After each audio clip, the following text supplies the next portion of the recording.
ఇక ఈ కేసులో మాజీ నిఘా విభాగం అధికారులు కొందరు పోలీసు ఉన్నతాధికారులు కీలక పాత్ర పోషించినట్లు దర్యాప్తు సంస్థలు గుర్తించాయి. ప్రత్యేక నిఘా బృందాలను ఏర్పాటు చేసి అత్యాధునిక సాంకేతిక పరిజ్ఞానాన్ని ఉపయోగించి ఈ ట్యాపింగ్ కు పాల్పడినట్లు తెలుస్తోంది. ఈ ట్యాపింగ్ ద్వారా సేకరించిన సమాచారాన్ని రాజకీయ లబ్ధి కోసం, ఆర్థిక ప్రయోజనాల కోసం, అలాగే తమకు వ్యతిరేకంగా ఉన్న వారిని బెదిరించడానికి, లొంగదీసుకోవడానికి ఉపయోగించారనే ఆరోపణలు ఉన్నాయి.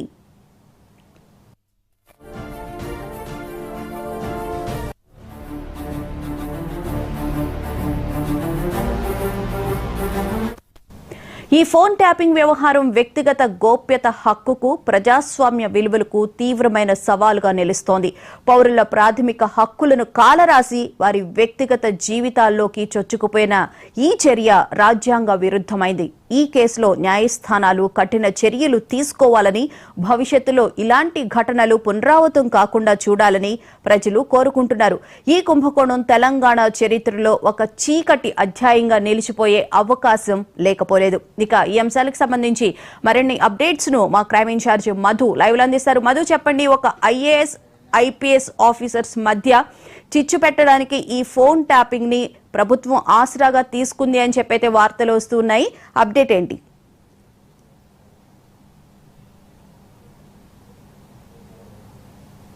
అయితే ఆ కాపురం అయితే చిచ్చు పెట్టారు. ఒక అధికారులు మాత్రమే అనుకుంటున్నారా? సినిమా ఇండస్ట్రీ, టీవీ రంగానికి సంబంధించి యాంకర్లు, చిన్న యాంకర్లు, పెద్ద యాంకర్లు, హీరోయిన్లు, మోడల్స్, ఇంకా చెప్పుకుంటూ పోతే చేన్ తాడంత లిస్టే ఉందని అయితే చెప్పాలి.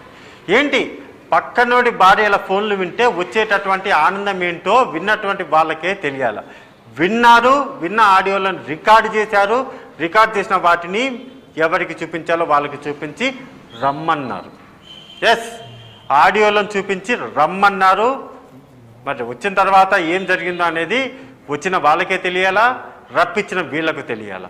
ప్రణీత్ రావు కానీ, ప్రభాకర్ రావు కానీ, తిరుపతయ్య కానీ, లేకపోతే ఇంకొకటి, మొత్తానికైతే ఒక టీమ్ ఆఫ్ పీపుల్ పనిచేశారు. ఆ పనిచేసినటువంటి వాళ్ళందరూ కూడా పోని బుద్ధి తక్కువై వాళ్ళన్న ఏదైనా ఫోన్ ట్యాపింగ్కి సంబంధించి ఏదో రాజకీయంగా కక్ష వరకు చూసుకుంటే రాజకీయ నాయకులకు సంబంధించి ప్రతిపక్ష పార్టీలు ఏవైతే ఉంటాయో ఆ పార్టీలకు సంబంధించినటువంటి నాయకుల ఫోన్లు వింటే ఓకే, అది మేమే గెలవాలి, మేమే అధికారంలో ఉండాలి అనుకోవచ్చు. అందులో ఎటువంటి తప్పు లేదు.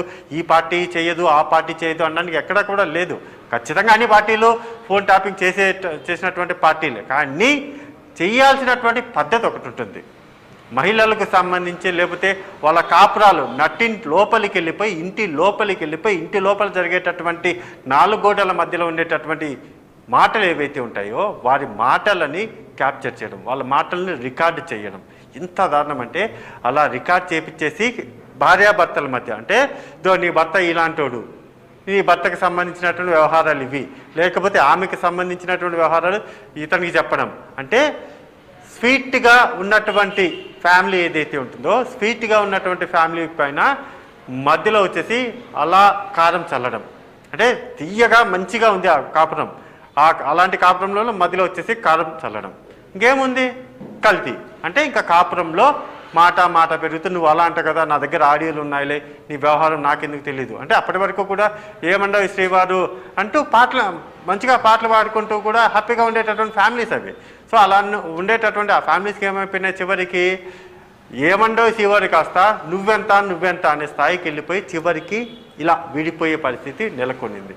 ఎస్, ఒక సినిమా ఇండస్ట్రీకి సంబంధించినటువంటి ప్రముఖ ఫ్యామిలీ కూడా, ఆ ఫ్యామిలీకి సంబంధించినటువంటి భార్యాభర్తలు కూడా ఇదే కారణంతో, ఇదే ఫోన్ ట్యాపింగ్తో విడిపోయారు.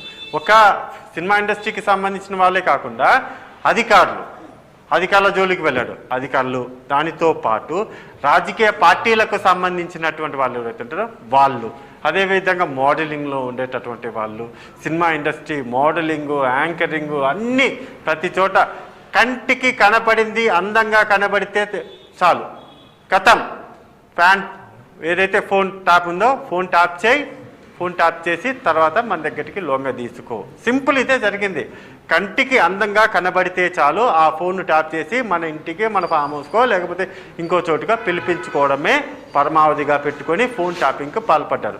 వీళ్ళు అంటే ఒక పై స్థాయిలో ఉన్నటువంటి వాళ్ళే ఈ విధంగా చేస్తున్నారు కదా, మన తక్కువ అనేసి అప్పుడు ఉన్నటువంటి కొంతమంది ఆ టీంలో ఉన్నటువంటి వాళ్ళు ఎవరైతే ఉన్నారో వాళ్ళు కూడా చోటా మోటా కింది స్థాయి ఫిల్మ్ ఇండస్ట్రీకి సంబంధించినటువంటి వాళ్ళని కూడా ఇంకా వినడం అంటే పక్కనోడి వాళ్ళకి సంబంధించినటువంటి భార్యల ఫోన్లో ఆడియోలు వింటుంటే వీళ్ళకి వచ్చినటువంటి ఆనందాన్ని, పైశాచికత్వాన్ని ఏదైతే ఉంటుందో ఆ పైశాచిక ఆనందం అయితే ఇన్ని రోజులు పొందుతూ వచ్చారు, బయటపడుతున్నాయి. అంటే ఒక మాటలో చెప్పాలంటే ఫోన్ ట్యాపింగ్లో ఇంకా 4,000 ఫోన్లు బయట విన్నారు, 2,000 ఫోన్లు, ఇవన్నీ కూడా కాస్త వెయిట్ ఉన్నటువంటి అలిగేషన్స్ అయితే కాదు. ఇక్కడ విన్నారు, ఫోన్లు అయితే విన్నారు, కానీ ఎన్ని ఫోన్లు విన్నారు, ఎంతమందికి సంబంధించినటువంటి ట్యాప్ చేశారు అనేది మాత్రం ఒక కన్ఫర్మేషన్ లేదు. కానీ వినడం అయితే జరిగింది. ఇప్పుడు పోలీసు సిట్ బృందం ఏదైతుందో వాళ్ళు కూడా వాటన్నిటిని కూడా బయటికి తీస్తున్నారు.